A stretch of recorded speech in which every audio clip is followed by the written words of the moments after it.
I'm willing to bet that you're doing your past papers wrong. If you spend an hour doing a past paper and then you mark it for 10 minutes and move on with your life, you are wasting your time. Here's what you're going to do next time you do a past paper. Once you've done the paper, same as normal, you're going to pull up the mark scheme and you're going to grab a blank piece of paper. Now, as you go through the paper, as you mark things you got wrong, you need to make a table.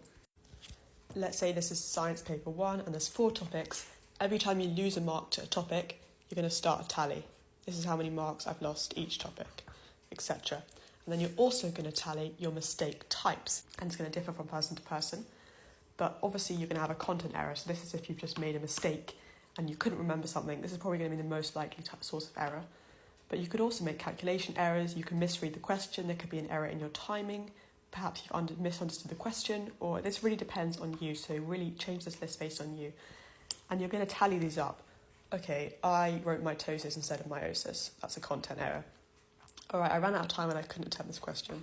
That's a timing error. This question, I read it as this, but actually I got it wrong and that's not what it wanted me. Okay, tally this all up. Then once you've done the full paper, you're going to be able to see what's the most important.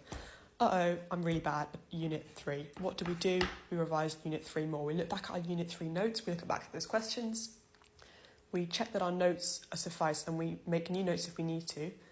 And then in terms of the mistake type, if it's content, you know what you need to do. The other things, it's all about practice. If it's timing, you need to work on your timing. If it's understanding the questions, you know exactly what you need to focus on for the real thing. If it's a calculation error, you know in the real thing you need to go back and double check all your calculations. So when people say learn from your mistakes, this is the best way to learn from your mistakes. It's great to make mistakes in past papers because you can tally them up and you can get an understanding about your weakest areas in papers, in the content and in how the paper works itself.